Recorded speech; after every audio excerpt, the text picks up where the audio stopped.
Ladies and gentlemen, welcome to the Spears and Steinberg podcast. Right here with Spears. How y'all feel out there? Steinberg. What time is it? Game time. Hey Aries, it's Cool Soul. I haven't heard from you in a while. I miss you on Instagram. I'm sorry to hear what happened with that white bitch, but you know, you live and learn. So, hopefully I hear from you soon. Bloop. Bloop. Oh yeah, I almost forgot.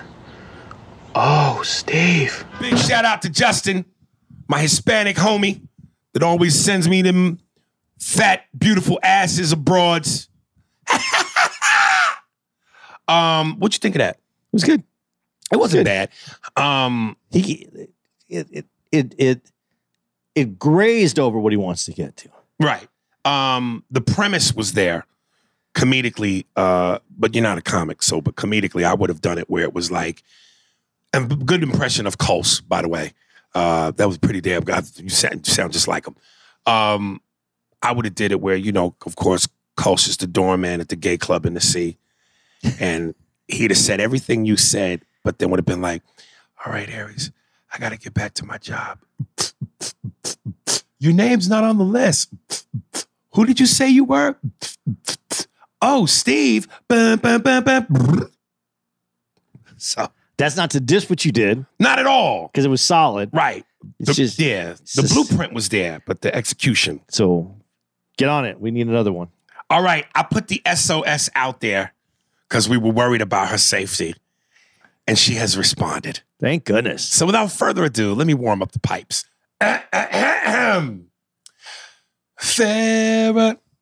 Farrah, no time in the no time for you. Our girl Farrah, one of the main two bitch badge holders. And this is why I love this cute bitch. She wrote in the description, leave my husband's name out your fucking mouth. How funny is that? I mean, no one has put a toe tag on me. I'm out here enjoying the wildness, not buried in it. Face Fucked by Clip Smoke. That was his name. There we go. Is the song of the year. Had me singing, you're about to get face fucked while I'm doing homework for my grad program. I appreciated the conversation between Andy and Kyla, although I have no idea what you two were actually arguing about. I'm surprised you two didn't start fighting over the location of the clit. Happy belated birthday, Aries Farrah. Farrah, no time is a no time for you. The only reason we probably didn't fight over it is because we both saw the doc. Right. And we both found out. And we both found out, because she even said it on there, that didn't realize it was all over. The clit is actually a bigger part underneath than just the little man in the canoe. Right. You know, and we love our girl Kyla. She's like our little sister who won't give us no pussy. That's that Alabama sex. That's that Mississippi sex. You know, there were a couple people who kind of were a little upset with her because the way she was cutting Andy off and wouldn't let Andy talk. And, you know, my thing was just, you know, I understand. It was a weird position to be in because I understood where she was coming from, but I understood why what Andy was saying was necessary. So, oh. Yeah, and no matter what anybody writes in, I'm not going at Kyla because, like you said, she's our girl. I appreciate her coming on the show. We did have a difference of opinion. I really see. I understood her point. I just didn't think it applied to this conversation the same way. So, and that's what you heard us fighting about. Taekwon Adams, Spears and Steinberg Gemma. Taekwon Adams writes, now, Aries, you disappointed me. You on your podcast talking about this girl Gemma for God knows how long. This bitch looked like she could play on the offensive line on Super Bowl Sunday and force Tom Brady to make a game-losing fumble. My nigga junk couldn't even get hard off that. Get the fuck out of here, Aries. You know you lost your mind, LOL. Now, a Miradime, badass motherfucker. In my personal opinion, it's the girl named Aisha Diaz on Instagram that looked way better than Gemma. Much respect, though. Stay up. Well, this is the beauty of subjective. One man's trash is another man's treasure. I think you're out of your mind. I could at least give Andy the he's white thing. Because, you know, white guys have a different description of what constitutes beauty sometimes. Whereas most men of color, and nothing's ever 100%, but most men of color would look at Gemma and go, that's a bad bitch. Now, I'll just say this.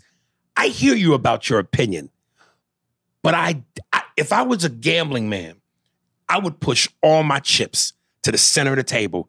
She gets your dick hard. If that woman naked is laying on your lap and your dick don't get hard, you must be from San Francisco. Get the fuck out of here. No, dude. she's going to get your dick hard because she's going to get your dick hard or I'm going to fuck you up. That's why your dick's going to get hard, number one. And it's not a white thing. It's just, it's not a right thing. Nah, that's cute. It's a white thing. Oh, man. Brothers like meat. We like meat. Okay, that's fine to like meat. But what he said, I think, is that is an offensive lineman leg. That is not a normal woman leg. I know Mookie agrees with my assessment. Justin, I have never heard him officially say so or not, but I know he agrees with my assessment. The way I tell all the bitch badge holders, yo, when I put the vagina in the air, meet me on the roof like Commissioner Gordon. Fellas, I'm not going to say I'm putting the cock in the air because that just looks like a gay midnight meeting. But I'm going to put the titties in the air and I need y'all to meet me on the roof and tell me if I'm bugging. Gemma's not dope. She's this insane, built bitch that Andy makes her out to be. It's not proportioned. It is very well proportioned. To what? She has a flat stomach, a Coca-Cola bottle waist, thick thighs. So does She-Hulk. I don't have a problem fucking She-Hulk. So let me put a pin in that. Gemma smash. All day. All fucking day. Doug Gibson, Andy's memory problem. Andy, you need some ginkgo biloba or moringa to help your memory. Watching episode 353 and your memory issues push me over the edge. LOL. Your boy Doug Benson from North Carolina. Doug, my COVID situation is not helping out anything at all. The ginkgo biloba I've tried. I've been doing memory tricks trying to get this thing to kick back in. It is not easy. I'm telling you. And I don't think it's getting any better. I forgot something reasonable the other day. Like I should have been able to pull that up and I couldn't even remember. Really? Yeah. So, I hope, I hope it gets better. I really do. Now, I'm not just hoping. I'm actually doing like little, those memory games that you do so you can memorize shit and just trying to get those. I thought you was going to say you was doing Kegel exercises. No, that's your girl. But yeah, no. It's a situation, man. It's not, right. It's not just, it's not something I'm excited about. This is from our girl, AB. Pleasure episode, bitch badge holder's view. And she starts off with, hey, Big Daddy. I like that, but you know who that belongs to. Hey, Big Daddy. You want me to kill these niggas, Big Daddy? I waited to watch the documentary before listening to the episode. I finally did both today. The documentary was interesting. It showed me how much I am truly in tune to my personal pleasure needs, wants, and desires. I agree with Kyla. There is a lost art to fingering and kissing. On the first emails, if you read on the podcast, was me joking and fantasizing about sucking both of you off.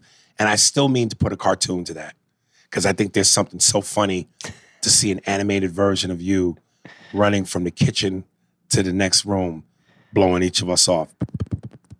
Zip. and going back and forth. I love dick, but I definitely enjoy pleasuring myself. Quick story.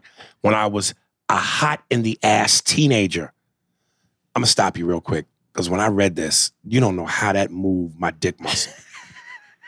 That description, I was a hot in the ass teenager.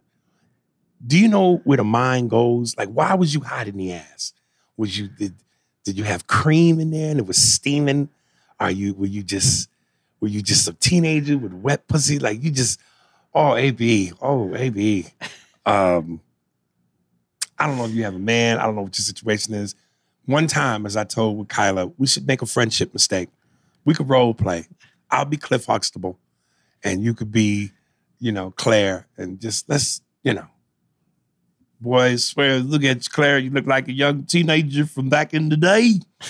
Is that hot ass I smell? Yes, you hot in the ass teenager. Oh my God, that is so erotic. Now this question I have to ask you. I was a hot in the ass teenager. An older woman that I used to babysit for suggested that I get myself a toy. Please tell me you were at least 18. Because if you were younger than that, ain't that against the law? To get a toy? For an adult to suggest to a teenager about sex shit. Maybe she was worried that she was going to get carpal tunnel from, playing with herself so much that she wanted her to get a toy. So it was more of a health concern. Okay, I'll take that angle. I kept sharing with her all about all of the sex I was having. She rightfully had her concerns about me. Okay. He said. Sometime late in my early 20s, I purchased my first vibrator. Shout out to the Rocket Pocket. At first, it was weird, and it took me some time to get comfortable with using a toy. But one day, when I was self-pleasuring, I squirted, and it freaked me the heck out. I totally thought it was urine. It wasn't. As I wrapped my head from the pleasure, I realized what happened. I have made it a goal to always enjoy myself in any sexual experience, let it be solo or if I allow myself to be intimate with a man. If I am not going to be pleasured, I am not going to waste my time. I've rolled over enough times and finished myself off when a dude busted way too fast. Pleasure should be enjoyed by all. Cheers to shooting your loads. A.B. So what happens if you have that mistake with her and then you fucking shoot your load way too fast? Well, then the bitch could finish herself off. Well, I catch me some well-needed Z's. You know what I mean? Ain't nothing she ain't used to. God damn it. Oh. I hope it happens just because I want to read the email. Hey, man. I hope it happened, too. I'd love to hear the email that you'd write in after. Yeah. Aries, it'd probably start off like, Aries Spears, you're definitely my favorite comic. Uh-oh. I moved you to that position because you're definitely not my favorite lover. Yeah. Fuck it. I welcome it.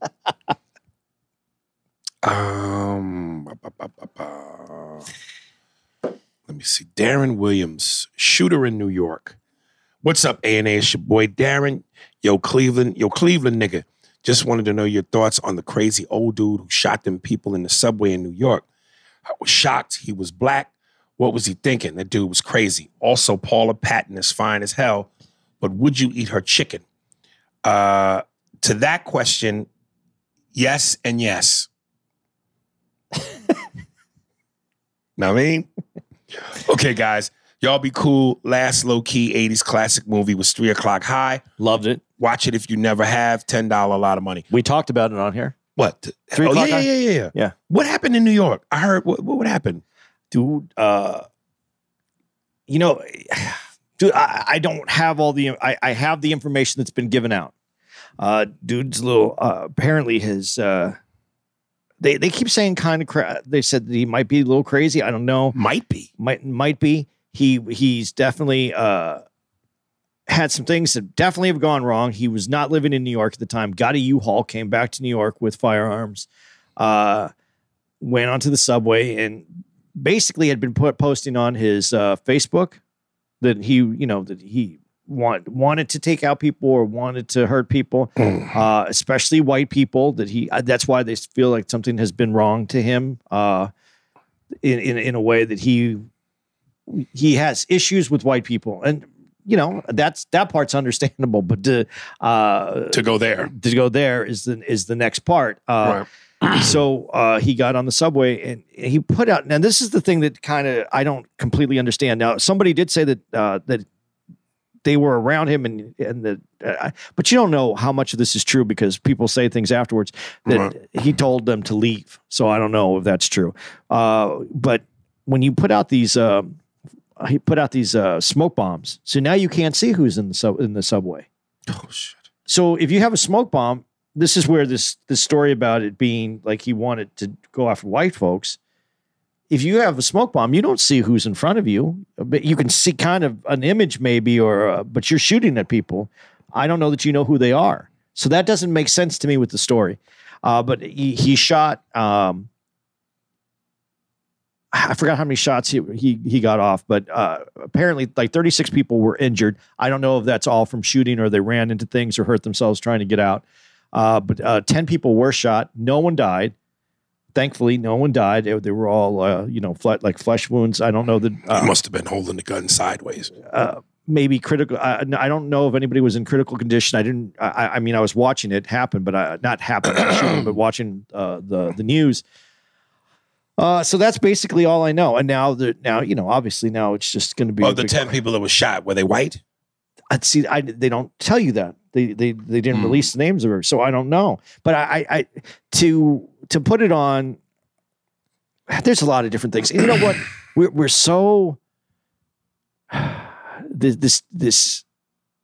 there's almost like a scorecard going on right now because I like to read. I don't even care about posts anymore. I love to read the comments, not on my stuff, just on other people's stuff. Right. And we're not all on the same page. There are some people that are trying to see things for what they are, and there's other people that will turn everything racial completely. Yeah, it's disappointing. I saw 10. I knew of 10 people that got shot. I was worried about the 10 people. That's what I was worried about. I know there were some injuries. You saw some of the people that were helping off the train. Some were bleeding. Some were shot. I think the greatest conversation that came from this that I saw was about what would you do if you were in that situation? What would you do on the subway? Right. We all have an idea of who we are and what we would do. Right. But would you try to stop the person? How many times have I been on the subway and I heard, people fighting or I can see that there's some irritation. Do you want to, you don't get involved. So do you get involved now that he's shooting and you're on one side and you're not going to get shot? Do you just try to hide? Do you try to get off? I don't know. It's very, I think that is a more important conversation than how it went. So I'm not sure. Like I said, everything is what I heard off the news. I don't have any knowledge. There isn't that many articles that I've read about it. They're releasing a lot of information. So that's all I have. All right. Well, Godspeed to any of those people. But that's traumatizing to anybody that's on there. I mean, traumatized. And that's a real trauma. Yes, that word, traumatized. You're on public transportation. You believe that the only thing that you have to worry about is if a train went off the tracks or something. You don't think that there's going to be a guy that gets on the train with a gun and is going to set off some smoke bombs and then try to just start firing and killing people. You don't think that that's what's going to happen. Right. So there, that trauma is valid. Now, if you tell me if my order is right, the episode where we talk about Can't Take a Joke is next week, right? Yeah. Remember the word traumatized, children, boys and girls. I'm going to leave it there. And remember that, when you hear it, you'll know that I said it's never too soon. So if someone has a joke about that now, could someone make a joke about that? The train incident. Yeah. If it was funny. Timing. If it was funny. Timing. It's funny. To answer your question, yes, but timing. That's why black dudes never win those marksman contests in the Olympics. I told you the gun had to be sideways. Devin Johnson. Hey, Aris and Andy. I've listened to all of your podcast episodes so far. I was hoping to hear a topic on pickup lines to females at the club or comedy club. I used my pickup lines on a stripper recently and could use some help. Nigga, pickup lines for strippers are dollars. Let Jackson and Andrew and all them niggas in your wallet talk for you. By the way, the stripper loved my pickup line. Nah, nigga, she was waiting for you to follow that up with some money. She's dark-skinned and flat-chested. She asked me if I wanted a drink.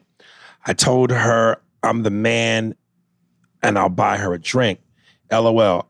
I bought her a soda and told her maybe it'll go flat-chested and match with her outfit. She liked it. Also, what does a turtle look like with headphones? The turtle has to pull its head into its body and shell, then back out to head bop to the music. LOL. Must be chopped and screwed music. Ready to hear some pickup lines. Anyway, I'll email again later. Don't go flat on me.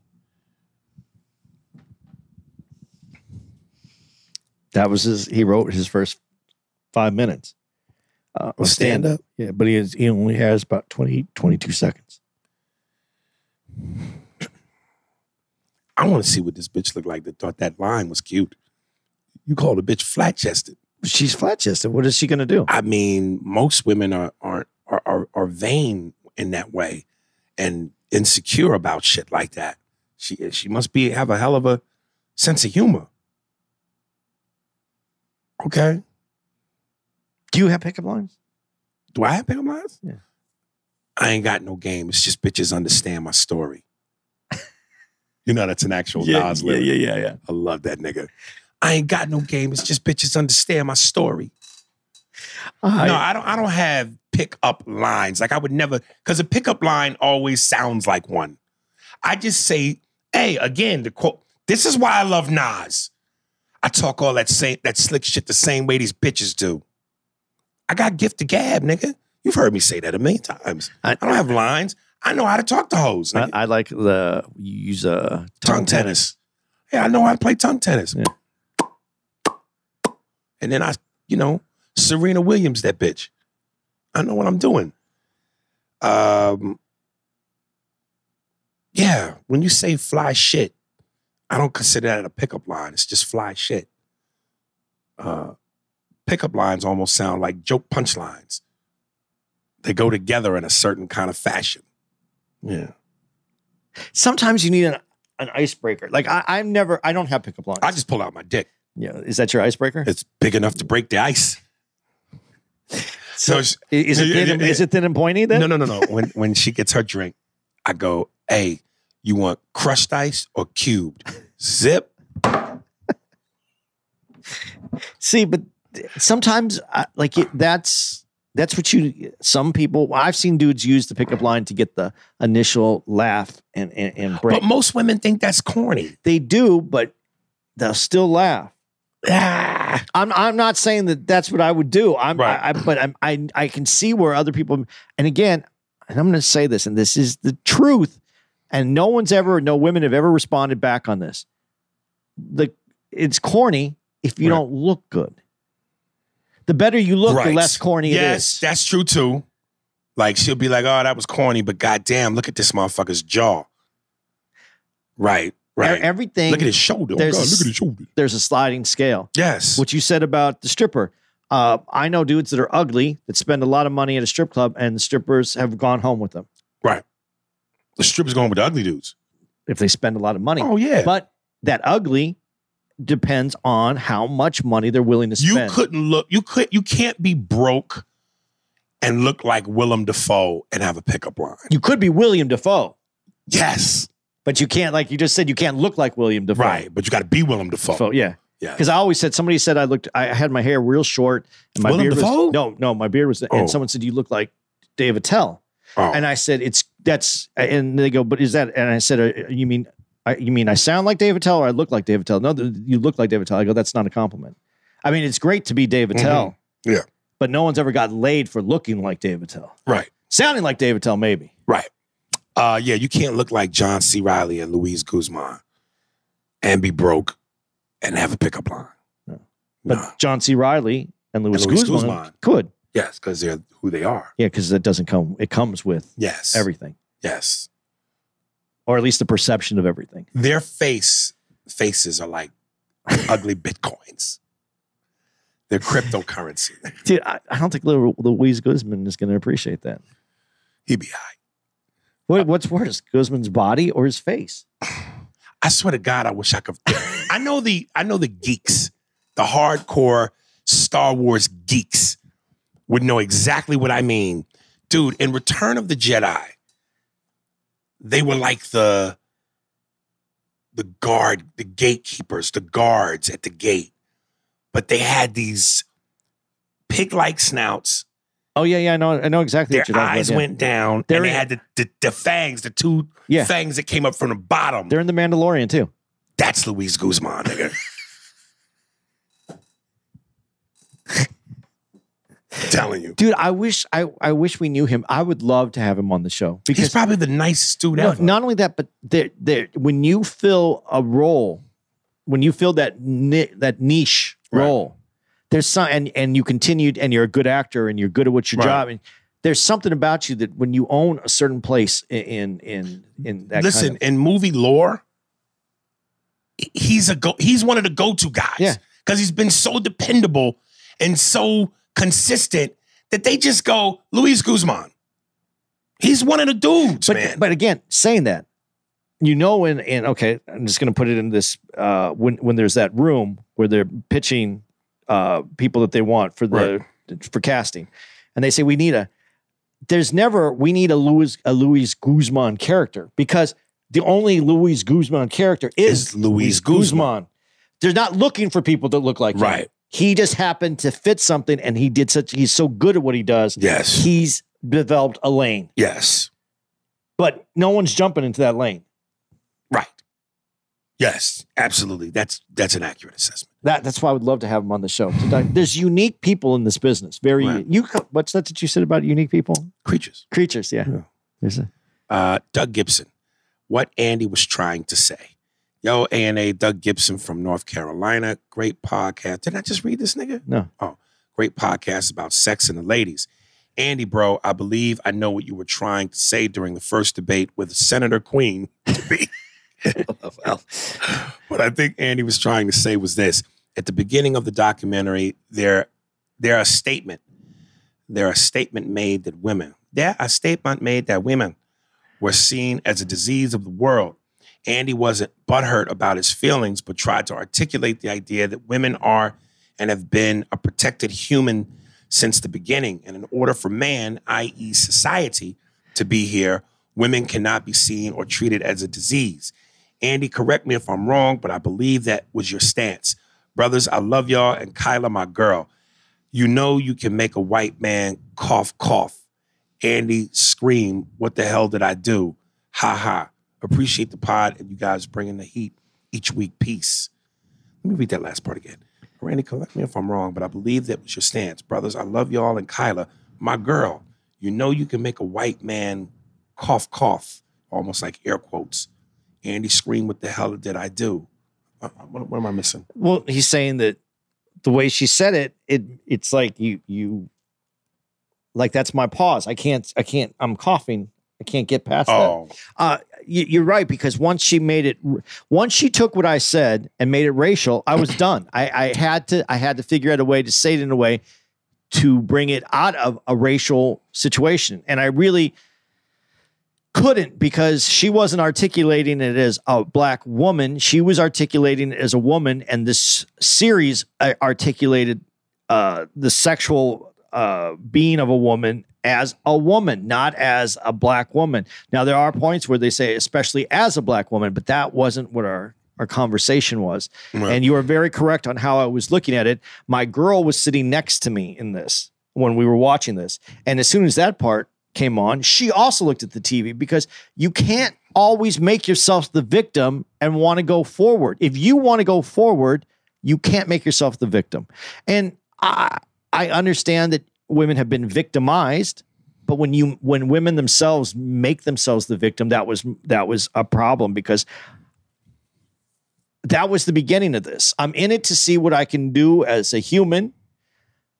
But when it starts off that way, I took issue with it, and for several different reasons. One, and the way that I explain this, I understand when you have to sit in quiet and listen to what the problem is. That's what I was there for, to watch the 3 episodes, sit in quiet and ingest what these women wanted to say.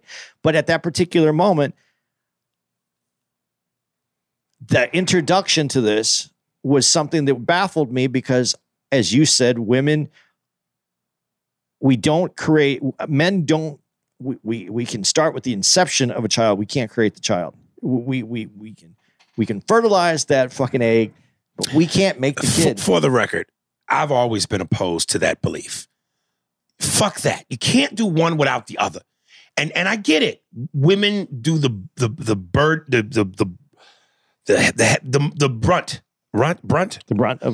of the heavy lifting. You know, the nurturing inside the womb, the 9 months, the pain and everything that comes with it. I get that.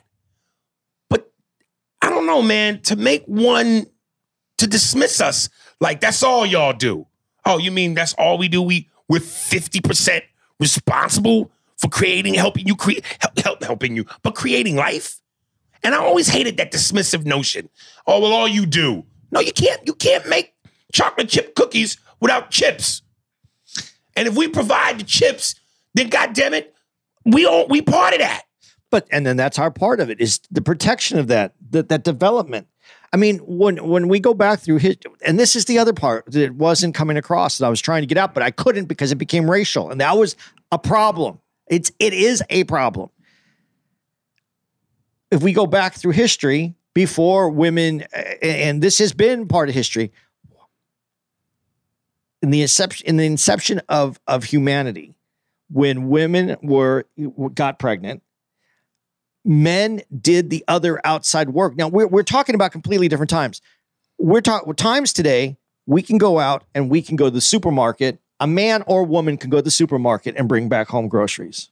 There was a time when, if you were a pregnant woman and you had a child, you weren't going to go on the hunt to go kill whatever you needed to bring back to feed that family. This is the history of us. Right. So when you say that this patriarchy, but it wasn't developed as a patriarchy. And then when you talk about men, when men were peasants, this just gets really off, but it is part of it. When we were peasants, when men, and that's what I was trying to say, this hyper successful part of society, of male society, is a small part. When it was part of the monarchy, if you got married, the king or whoever presided over you was allowed to come and fuck your wife. Prima nocta. So did those men have what you're calling, were they part of the patriarchy? It's only a certain number of men that were ever entitled to this patriarchy that you talk about. Most of us are just the peasants of this society. I never could get to this part because we shut down the conversation because I happened to be the white guy who the black girl said I sounded like a white guy. Now I have to explain why this isn't from a white guy, even though a white guy is saying this. Let me bleed into this next one because this still talks about that. Roland Williams. Oh my God, Kyla is so feminist. It was hard to listen to her talk. I don't even know why y'all like her when her and Andy was going back and forth. Oh, there he is, Louis. Oh man, speaking of prima nocta, I wish I had a word food-wise that rhymed with prima nocta. It would make this joke fly, but since I don't, back to bed. I was just waiting. Fakakta. What is fakakta? It's all something fucked up. Oh, that's not a food? No, fakakta. That's focaccia. Focaccia bread. Focaccia. Focaccia. Yeah, focaccia. Oh my God, I have to check the oven to see if it's pre-ready on my focaccia for the prima nocta. I know that's not a good one, but fuck it. I was just waiting for her to say that cracker raped me, daddy. That cracker raped me, daddy. And why is it wrong for me to tell a bitch how her feels? I think he meant to say she. How she feels about her whack pussy, but they can tell me how fat, short, or you don't make enough money. Kyla is fucking delusional. She is wrong. She's what's wrong with women today. Love the podcast. I'm not gonna go that far, Roland, but I get your sentiment. I get what you're trying, or your intention. Because me and Andy both said to her, tell us, when you, instead of being vague with men this, men that, you're not giving us any answers. Tell us. I remember, I don't know if you recall that, but we both said at the same time, tell us. Women, y'all complain, so many women complain about what a man won't do and blah, blah, blah. But then when we go, all right, we'll be specific. Tell us. Then y'all don't have any answers either. Y'all want us to just, on some psychic shit, get it right. Well, and to his point, what he was saying, it did make it difficult because as soon as she turned it racial, and I was the white guy trying to say this, I understand listening, but after I listen, am I not entitled to speak? Right. And entitled is a weird word because I would like. Oh, you white man? Yeah, entitled is a weird word for what I said. But when you went and you put in the work, you put in the effort. Mm-hmm. Are you not allowed to have you know what this is? I was going to relate this to this because it was something we talked about here because of the LBJ documentary when King and the group was talking about, well, even though they had Kennedy who seemed like he had some interest in civil rights, now we have a guy that comes from the South. He has no positive position on civil rights, right. But they said we can get something done because he has a relationship with that community, with the black community, because he grew up in the South. So there's a different relationship. So my thing is on this, and going back to this, I can't speak on being black or doing living in a black life because I don't wear that uniform. And I don't wear a woman's uniform. I don't wear a vagina, but I grew up with women. I had a connection to women. I've suffered when they've suffered. I've taken victories when they've taken victories in my life because of the women connected to me. So I do have a connection and attachment and understanding. Now, is it as good as theirs? No, but then that's why I have questions. That's why there's a conversation. That's why when I listen, do I have a right to speak when I have some knowledge of what I'm not understanding and would like some clarification? Or when I'm asking a question, or when I'm saying, I don't get this doesn't feel right to me. I do think at that point, I do have some recourse to ask these questions because I know women that have been mistreated by men. And I know not their exact feelings, but I have close people that are close to me that have been hurt and abused, and I understand the feeling of wanting to protect and take someone out for doing that. So if I have these connections and positive things, when people have had success or when they've broken down glass ceilings and they're in my family and I'm proud of what's going on, I have that connection. So there is conversation from the connection. I am not without the connection. And that's when I'm saying that I had that was my whiteness. And that was my part that I felt I couldn't go any further with. Okay. I'm wondering if this is a dude or a girl. Jamani Sylvester. Jamani. That could be a guy, right? Yeah. Sounds like a girl's name, but it could be a guy. Is that something you put in salad? Nigga, when you ask Kyla if she puts Kegels in her salad, I turn the pot off. LMAO. Bro, you have to work that into a comedy routine. That was beyond funny, G. LOL. Thanks for the laugh, bro. I'm turning the pod back on now, Jamani. Yeah, that was funny. Every now and then I try to sprinkle tragedy with a little bit of humor. Jake Hardy. Yo, ANA and Kyla. Real life Asian porno story. The Japanese porn talk reminded me of some shit when my boy fucked his first Asian honey. We were actually minding our own business at the club when these bitches insisted we go home with them. I wasn't feeling anybody, so I took my ass to sleep. My boy wakes up in the middle of the night talking about, yo, Jake, let me get that pillow so I can fuck this chick. I toss him a pillow. He gets to work, and I went back to sleep. We went back to his dad's crib the night after the party, and I still don't know how we got on this topic, but my boy ended saying, Dad, I banged this Asian chick last night. His dad has us fucking rolling when he got this big-ass smile on his face, looked us dead in the eye and said, yo, son, are they slanted all over or just their eyes? And he puts in parentheses, that discrimination.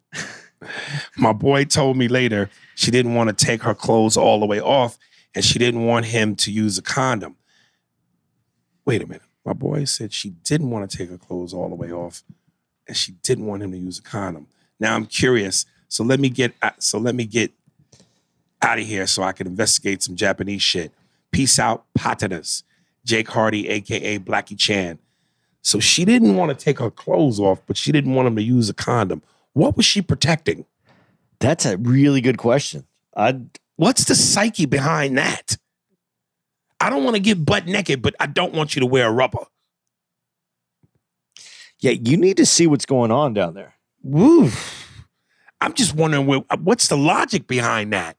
I'm a detective before any. I need to examine the scene. You talk about in general. In general. Right. Yeah, fucking a girl with part of her clothes on feels so juvenile. Like we grown, man. Take your shit off.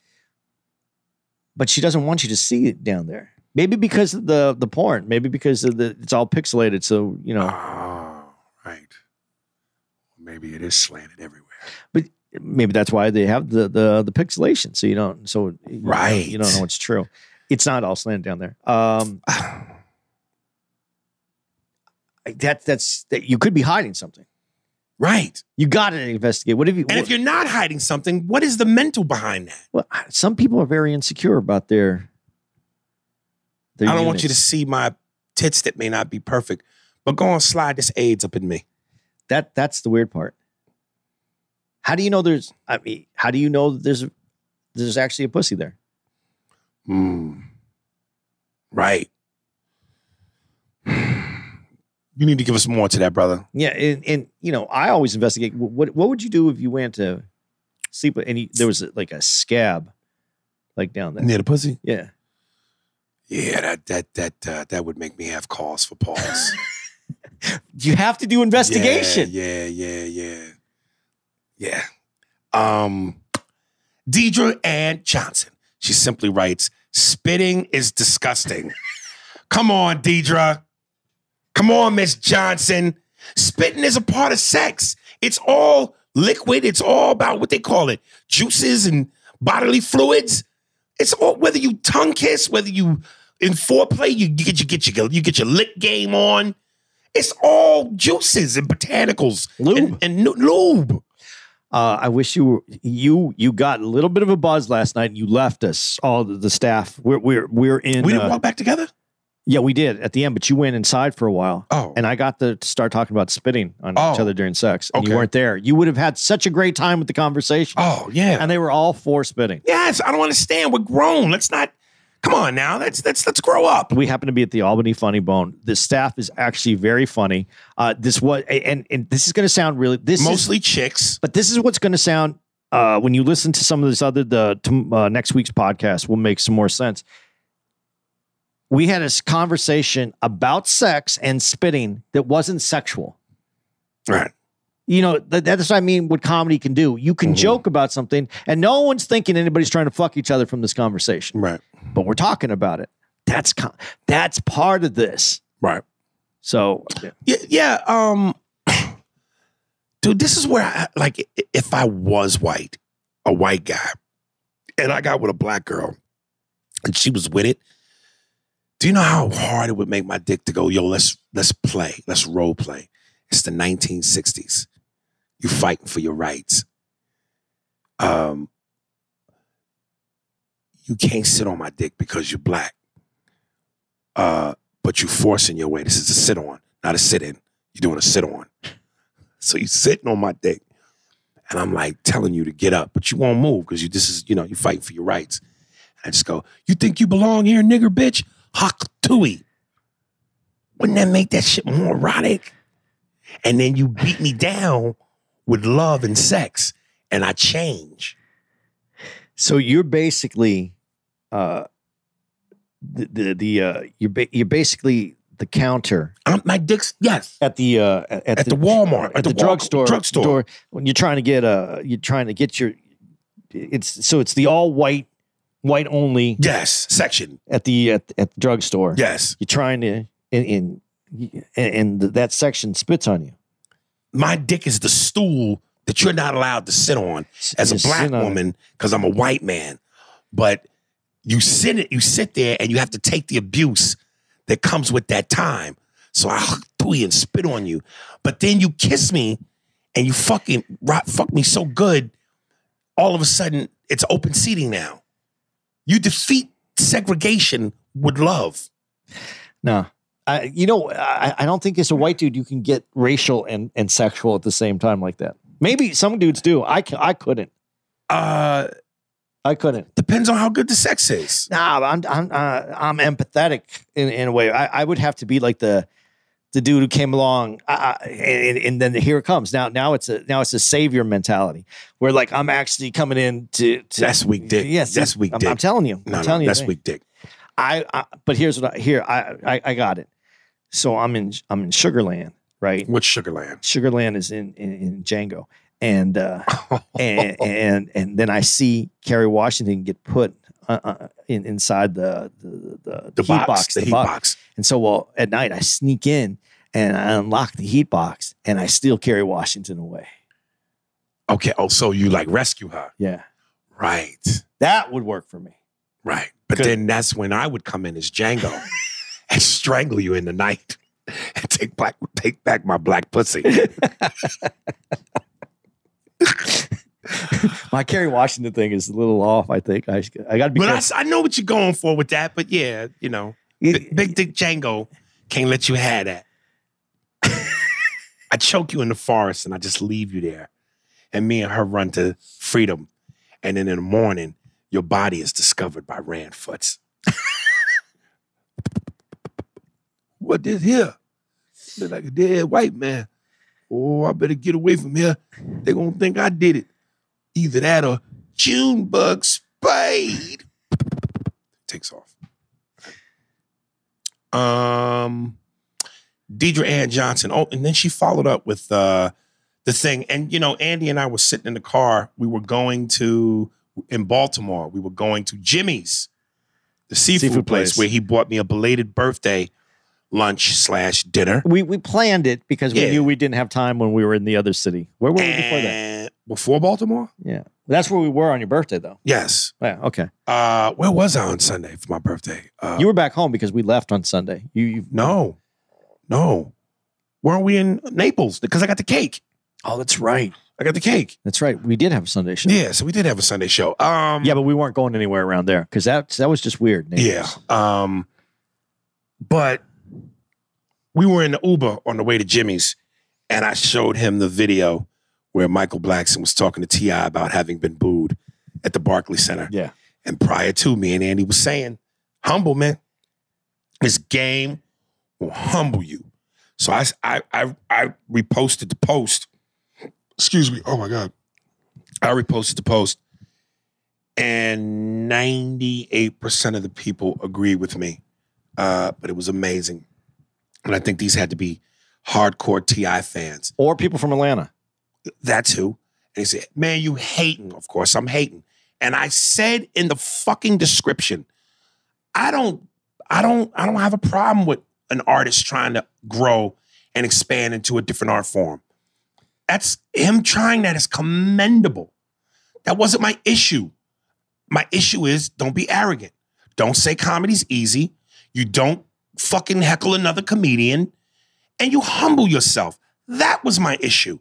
And of course, this is why I go, people are stupid. People, how is that hate, me saying that? And one guy, I even said in one aspect, I said, T.I.'s been doing stand-up in Atlanta, and he's going to be at the Stardome in Birmingham. And I said, he'll probably do well there because he's from there, meaning the South. And then two people hit me, yo, what the fuck that's supposed to mean? What you think, we all just stupid and we just go for anything? I said, that's not where I was coming from. What I'm saying is he's from there. He may be more relatable and comfortable because that's his backyard. Those are his familiar surroundings. He has the rhythm of the South. He has the rhythm of the South. And because he's Southern, he may talk about things in a way that's relatable. But these two Southern niggas, what you trying to say? Y'all niggas be trying to play us. Think all Southern people stupid. And one dude wrote, you're actually proving Aries' point. Because after he said that, and I explained to him what I just said, comfortable, relatable, he still said, no, man, because you blah, blah, blah. And then that's when the dude said, you're actually proving his point. Because he said to you, you're still missing the point. That's what I said to him. After he came back again, I went, dog, you're still missing the point. And he is missing the point because a lot of comedians will get reference points of a city that they're going to just to tap in to that fucking which is city. Smart, but which is also easy. Easy. That's an easy way to go. How do I get good laughs? Oh, that's like, and I'll take responsibility. When I did the thing again in Baltimore during the COVID, when they had the big glass thing up and I did the rat joke. Yeah, but you did it about something that it was an experience. I know comics will find out this is an easy one. This is an easy one. A lot of comics do this. I'm not knocking any comic that does it, but this is an easy one. What's considered an unsafe neighborhood? And then someone says the neighborhood, whatever. Right. It's whatever, 4th and Euclid, you know. Right. And so they go, okay, 4th and Euclid. Okay, yeah, man, I was really glad. It's my first time out here. I didn't know they put me at a hotel at 4th and Euclid. Right.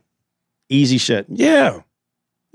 But that doesn't mean anything because all it does is open up the door. Okay, now I took the time to get to know a little bit about you. Now here's some of me. Right. So I understand why people will do that.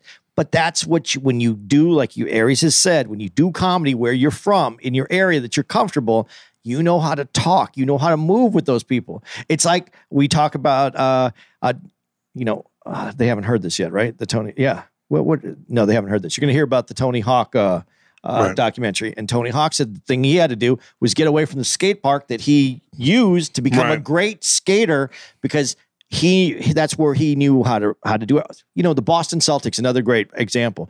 They knew where all the dead spots were on the court. Right. So when they were dribbling, they had an advantage that they didn't have when they went to someone else's court.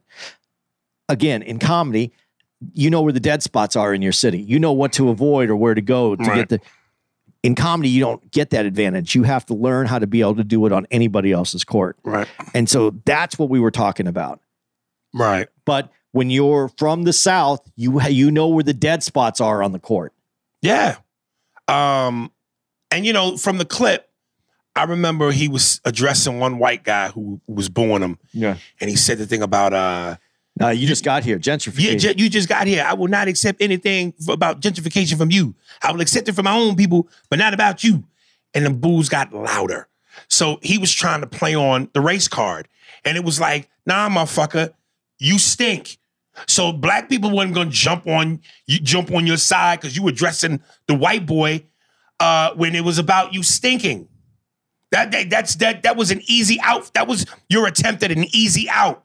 And them niggas didn't fall for it. And it might have worked in a room where it's all black and there's one white guy and he has nothing to do with that culture and you could have fucking put that on him because he was born. Or if you were having a decent enough set and he heckled you being an asshole. Yep. But when you were just stinking the joint up, nah, nigga, nah. And I can't help but believe it's a karma that you're putting on yourself when you say comedy is easy. And when you fucking heckle another comedian,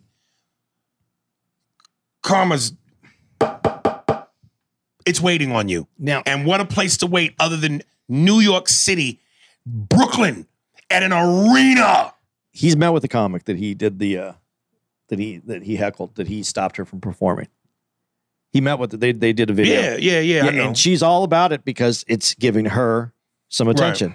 Right. Also, the thing, just saying, and this is what I don't understand why people went at you. When you say something and the whole comic, all the comics, and he had a lot of support from a lot of comics T.I. is getting a lot of support from a lot of comics because he is naturally funny. He has entertainment ability. He knows how the entertainment business works. Right. He does already more than he's not just a rapper. He's a producer. He writes. He has other things that he does. So it all makes sense. But then you say comedy is easy. Wow. You just slapped everybody in the face that does comedy. You know what I mean? Come on. And you know what, though? I'm going to give this to him right. And I'm going to give this to T.I. this way. You're right. Comedy is easy. It's easy to do shitty comedy. To be a great comic, if that's what you're after, that ain't easy. Right. So, yeah, you're right. Comedy's easy if you're going to take the easy way to get to comedy. And you can have a real mediocre career in it. You could actually... Listen, I've always said I possess the ability to rap. I can rap, but what I got to do to be nice, it would take so much work and so much. I don't have that natural ability that a Nas or a Jay-Z or an Eminem have where it's like breathing. It's like fucking breathing. They can go and bang out a whole album in what feels like 2 hours because they have that ability. I don't have that ability, but I can say some shit and put some shit together to make you go, whoa, what a metaphor. Whoa, what a punchline. But they get that ability isn't from that moment. And that's where this T.I. thing gets confused. If you have that ability, it's because of all the effort that you put in previously to get to that place where that ability can shine. Right, but guys with that, natural talent. Yeah. I mean, that God-given gift. Yes, it's still hard work, but people say, they make it look easy. But when you say that, and you know all that went into getting you into this place in your original chosen profession, and then to take on something else and say it's easy, that's demeaning to everybody that's doing what you're doing. Right. So, like you said, that brings out that karma. And he felt it. And then did you see where he came on and he said, no, I'm accepting the booze. I live for it because that's how you learn. That to me still feels like rap bravado. Yeah, and I was going to say that. It feels like his rap game, but you ain't learning anything if you still think it's easy. If you still think it's easy, then you didn't learn anything. I don't know if he'll say that. I don't know if he'll double down on that. But he's at least saying the right things. I'll take the booze. It's part of the journey, part of the learning process. He's at least saying the right things. Now, saying it and doing it and living it, two different things. If he continues to get booed and struggle, now we're really seeing if you bought this shit. If you, as you Southern boys say, if you bad it. That's Master P. That might be Louisiana or New Orleans. That ain't the South, right? Is that considered the South? Yeah. Well, then bad it, nigga. Probable. I wonder how he did in Baltimore. Well, it's this week. It's happening right now. It's this weekend. Yeah. It's happening right now. I would imagine that if he were getting booed, it would be on the internet. Because people are going to have their phones out now. Yeah. But you know what I want to know? Where the fuck happened to Alabama? He didn't show up one time. Alabama, this is a shout out to you. The guy who normally, yeah. Yeah, I don't know. He was in town. Was he? I asked. Oh, shit. But shout out to Alabama from Baltimore Comedy Club. Well, usually, Comedy Factory. Yeah, we usually do a 2-man show. So if he felt like he wasn't going to get no stage time, he probably just said, but I thought maybe he'd show up for just to come in and say hi. Nah, them niggas don't want to say hello. They want Byron Brower showed up just to come out and say hi. Yeah, that was a different situation. Yeah. That's your guy. Big shout out to Byron. I'm going to read these last two. Jesse Burton, Tyson's Tiger. Yo, Aries and Annie, I just finished episode 351, and you guys are talking about Mike being able to beat up his pet tiger.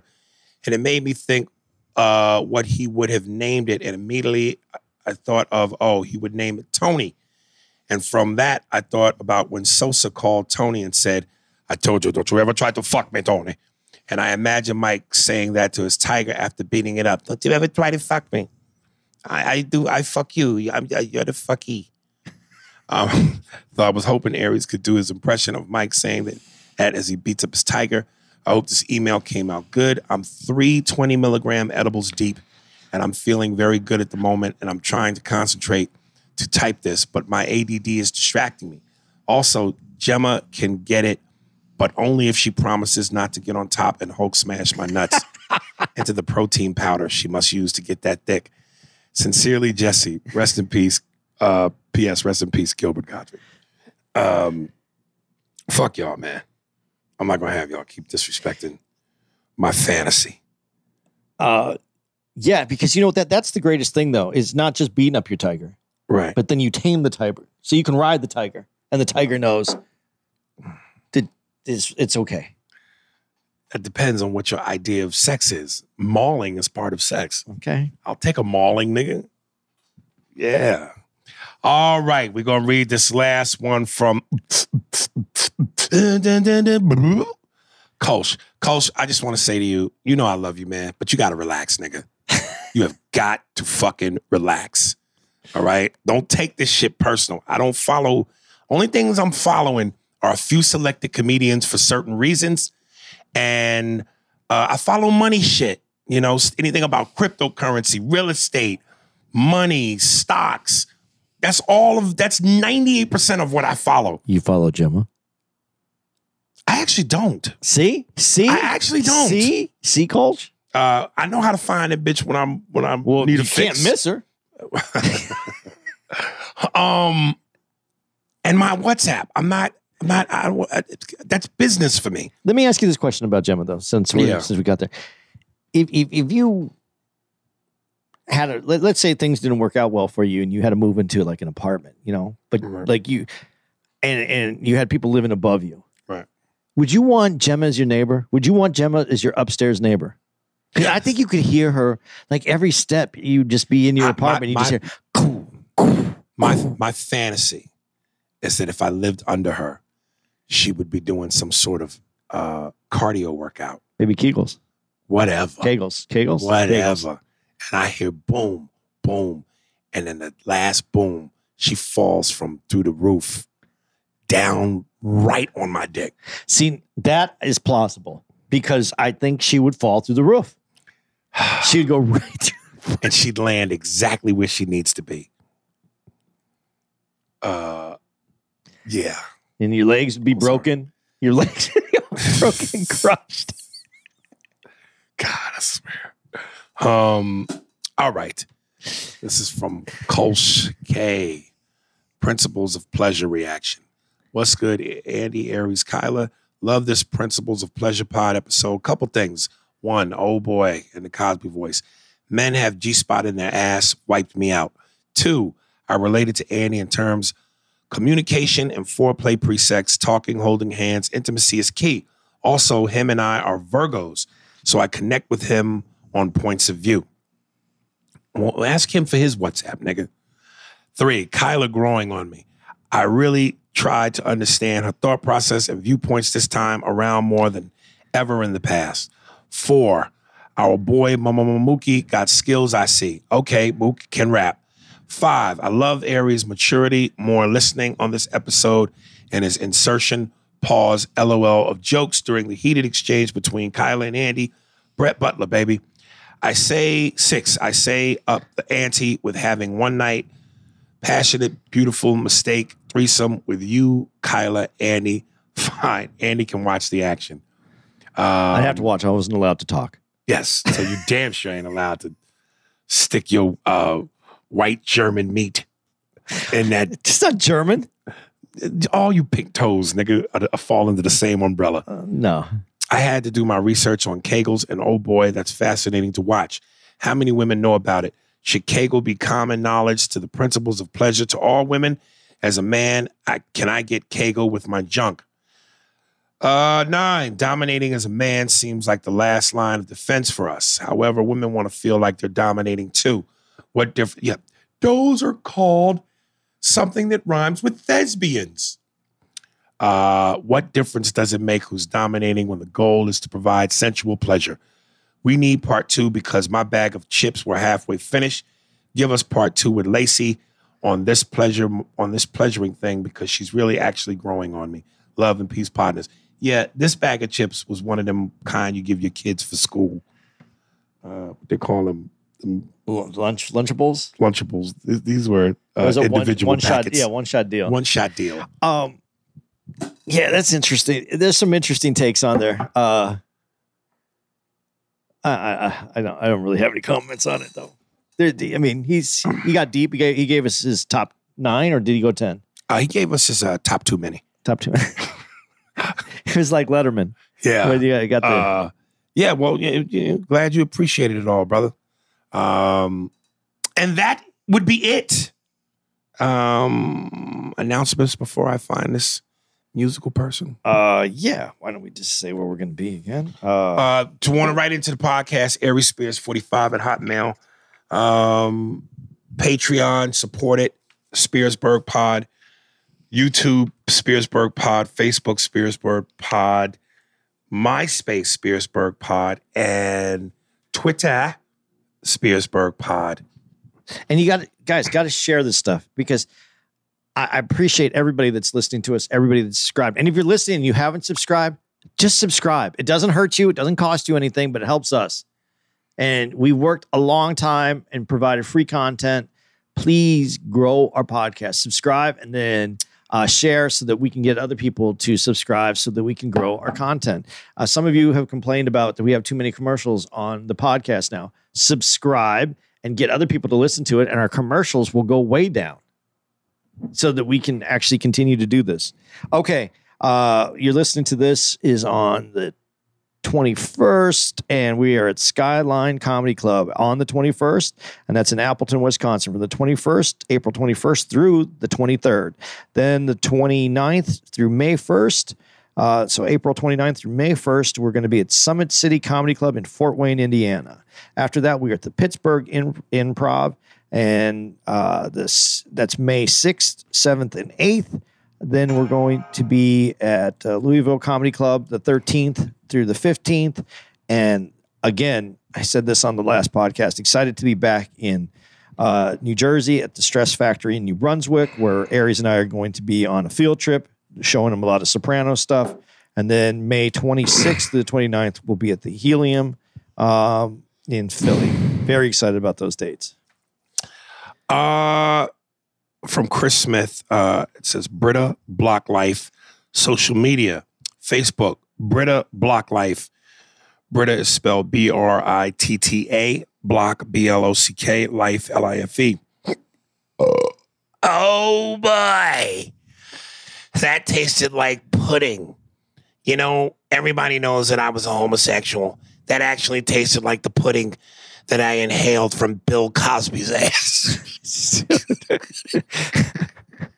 You know how George Carlin said the job of the comedian is to find the line and then intentionally step over it? I stepped over it. Yeah. You did. Louis, I don't know if you're hungry or you got the munchies, but I want you to taste this.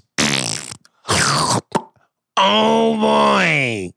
That's tapioca. I like tapioca. All right. His Twitter is at OMF Block. OMF Block. Spotify is just Block. I think the song is called Block. Enjoy. Thanks for listening to the Spears and Steinberg podcast. If you'd like to know who's responsible for this shit, it was hosted by Aries Spears and Andy Steinberg, produced by Steve Merrick and Anthony Holmes, executive producer, Big Papa, Robert Kelly, and Matt Kleinschmidt for the Laugh Button podcast. For more information on where to find us, visit SpearsburgPod.com.